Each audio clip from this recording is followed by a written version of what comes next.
Novels நேயர்களுக்கு எனது அன்பு வணக்கம். நான் உங்கள் ஆஜி லின்சி. எழுத்தாளர் பாக்கியஸ்ரீ அவர்கள் எழுதிய கண்ணோடு கண் பேசு என்ற ஒலிப்புத்தகத்தோடைய கதையை தான் இன்னைக்கு நம்ம கேட்க போறோம். வாங்க கதைக்குள்ள போலாம். அரண்மனை போன்ற வீடு அது. பெரிய பெரிய தூண்கள், ஆலமர விழுத்தை போன்ற விளக்குகள் தொங்கிக் கொண்டு பிரம்மாண்டமான நவீன காலத்து வசதிகள் நிறைந்த வீடுதான் அது. அதை வீடு என்று சொல்வதை விட அரண்மனை என்றே சொல்லலாம். பாருங்கள், அந்த வீட்டின் இளவரசியை பார்ப்போம். ஆனால் அந்த வீட்டில் இல்லை, பக்கத்தில் இருக்கும் அவுட் ஹவுஸில். ஆம், நம் கதாநாயகி அங்கே உள்ள சதாசிவத்தின் பிஏ அவள். வேலைக்கு பரபரப்பாக தயாராகி கொண்டிருந்தாள் அவள். சதாசிவம் அந்த வீட்டின் ராஜா ஆவார். 60 வயது இருக்கும் அந்த பெரிய மனுஷருக்கு. அவருடைய மனைவி கோதை. அவர்களுக்கு 2 பிள்ளைகள். சதாசிவத்தின் தம்பி குடும்பமும் அங்கேதான் வசித்து வருகிறார்கள். அவருடைய தம்பி நந்தன், அவரது மனைவி பார்வதி, அவர்களுக்கு ஒரே மகள் சந்திரா. ஆனாலும் தம்பியும் சேர்ந்துதான் தொழில்களை பார்த்து வருகிறார்கள். அவர்களுக்கு பல்வேறு வகையான பிசினஸ் உள்ளது. இது ஒன்றும் சதாசிவத்தின் தந்தையோ தாத்தாவோ சம்பாதித்த சொத்து அல்ல. சிறு வயதிலேயே தாய் தந்தையை இழந்து கடினமாக உழைத்து படித்து முன்னேறியவர். அவருடைய தம்பி நந்தனும் நன்றாக படித்தார். அவரை நன்றாக படிக்க வைத்தார் சதாசிவம்.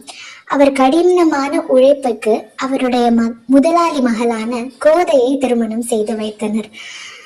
ஆனால் சதாவோ, உங்க பொண்ணை மட்டும் கொடுங்க, அதுவே எனக்கு போதும், உங்க சொத்து எதுவும் எனக்கு வேண்டாம் என்று சொல்லிவிட்டு கோதையை மட்டும் திருமணம் செய்து வந்தார் சதா.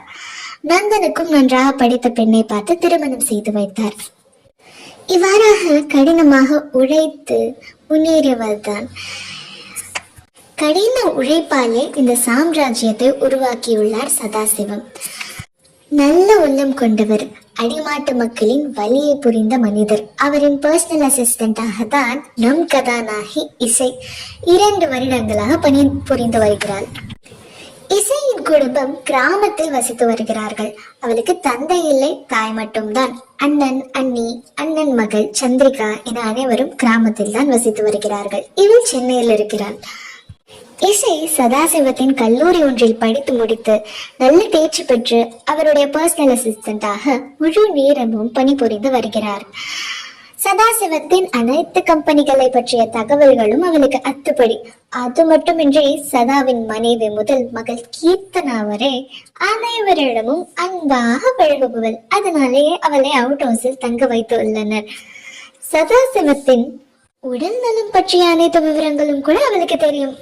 இவ்வாறாக இருக்க அவனோ நெளிந்து வளைந்து நீண்ட கூந்தல் கொண்டவள், மீன் போன்ற விழிகள், சுண்டினால் ரத்தம் வரும் அளவுக்கெல்லாம் நிறம் கிடையாது, வெண்ணிலவு போன்ற முகம், லக்ஷ்மி கடாட்சமான முக அமைப்பை கொண்டவள், 5 அடி இருப்பாள், பார்ப்பதற்கு லட்சணமாக இருப்பாள். அவசரமாக குளித்து முடித்து விட்டு அவளுக்கு பிடித்த நீல நிற புடவை அணிந்து கொண்டு வீட்டை பூட்டி விட்டு சதாசிவத்தின் இல்லம் நோக்கி நடந்தாள். என்னங்க என்னங்க, எங்க இருக்கீங்க? வா வா கோத, இங்கதான் இருக்கேன். இந்தாங்க காஃபி. Good morning sir. வா வா வா இசை, பாத்தியா 7:30 மணிக்கு தான் மீட்டிங், 6:00க்கே ரெடி ஆகி வந்துட்டா, பார்த்தல. என்னம்மா இசை, நீயும் இதற்கு ஏத்த மாதிரியே இருக்கி, பொறுமையா ரெடி ஆகி வரலாம்மா. வயசு பொண்ணு, அழகா மேக்கப் பண்ணி பொறுமையா ரெடி ஆகி வராம நீ என்னம்மா இவ்வளோ சிம்பிளா இருந்தாலும் ஆனா லட்சணமா இருக்கம்மா. இல்ல மேடம், அது சீக்கிரம் ரெடி ஆகி வந்தா ஃபைல்ஸ்லாம் அகைன் ஒரு முறை செக் பண்ணிடலாம்ல. சரி வாமா சாப்பிடலாம், மீட்டிங்க்கு உனக்கு டைம் ஆகுது இல்ல, சாப்பிட்டுட்டு ஃபைல்ஸ் எல்லாம் அப்புறமா பாரு. இல்ல மேடம், நான் டைனிங்ல போய் சாப்பிட்டுக்கிறேன். எத்தனை வாட்டி சொல்லியிருக்கேன், இங்கேயே உட்காந்து சாப்பிடுமா, ஏன் டைனிங்களுக்கெல்லாம் போயிட்டு? No madam. அட போமா, 2 வருஷமா சொல்லிக்கிட்டு இருக்கேன், இங்கேயே சாப்பிடுமா. இல்ல மேடம். அட போமா. சரி போய் சாப்பிடு, நல்லா சாப்பிட்டு தெம்பா இருக்க மேடமா.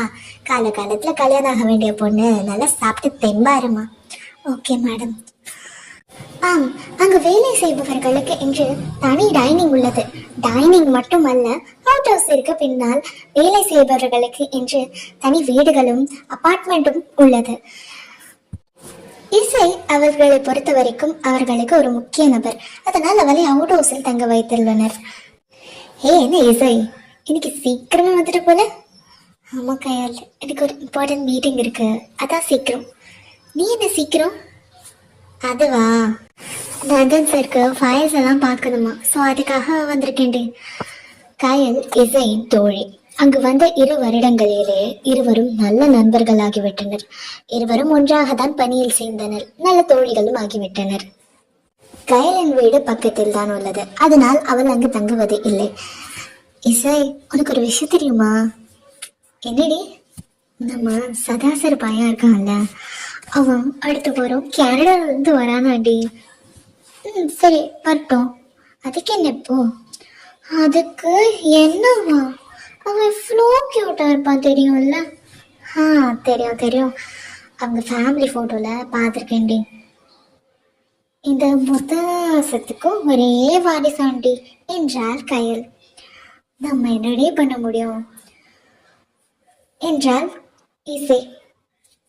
அவரை கரெக்ட் பண்ணான்னு இருக்கேன். என்ன சொல்ற இசை? அப்போ விக்கி உன் பின்னாலே சுத்திட்டு இருக்கானே, அவனாலுமே யோசிச்சு பத்தியாடி? அவனை யாரடி என் பின்னால சுத்த சொன்னா? நான்லாம் அந்த ஐடியாலே இல்லை. அவன் என் பின்னாடி சுத்தனா அதுக்கு நான் என்னடி பண்ண முடியும்? ஹே, அவன் ஹெச்ஆர் என்றால் இசை. அதுக்கு என்ன, ஹெச்ஆராவது புச்சாராவது, நான் தான் மெயின் சுவிட்சை கரெக்ட் பண்ணலான் இருக்கேன். இவன் தான் எனக்கு வேணாண்டி, எனக்கு சதாசர் பையன் தான் வேணும்.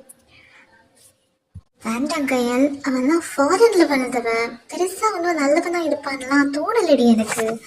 பிறந்ததுல இருந்தே பணத்திலேயே வளர்ந்த வேண்டி. சதாசர் மாதிரிலாம் இருக்க மாட்டான். சதாசர்லாம் கஷ்டப்பட்டு முன்னேறினவர். ஆனா அவங்க பையன் அப்படி இல்லடி, சின்ன வயசுல இருந்தே பணத்திலே பிறந்து வளர்ந்தவன். அப்புறம் மேடம் கூட சொல்லியிருக்காங்க, சின்ன வயசுல எதுவும் சண்டை போட்டுட்டு ஃபாரின் போயிட்டானா, அப்பப்போ வெக்கேஷனுக்கு தான் வருவான். அதுவும் 5 வருஷமா ஹையர் ஸ்டடீஸ் அது இதுன்னு காரணம் சொல்லிட்டு வரலன்னு கோதி மேடம் சொல்லி ரொம்ப ஃபீல் பண்ணியிருக்காங்க தெரியுமா. சரியான அரக்கனா இருப்பான்னு தான் எனக்கு என்னமோ தோணுது. நீ நினைக்கிற மாதிரி சாக்கோ பாலெல்லாம் இருக்க மாட்டான் கையல். அட போடி, அரக்கணும் கிறுக்கணும் எனக்கு பிடிச்சிருக்கு. வேண்டாம் கயல், அது போட்டோ 5 வருஷத்துக்கு முன்னாடி எடுத்தது. இப்ப எப்படி இருப்பான்னு நமக்கு தெரியாது, அவன் கேரக்டர் எப்படின்னு கூட தெரியாதுரி. இதெல்லாம் தேவையில்லாத வேலை. வேண்டாம் கயல், சும்மா இசை. அவன்லாம் அழகா தான் இருப்பான். பார்த்தல, டீனேஜ்ல எவ்வளோ கியூட்டா இருக்கான்.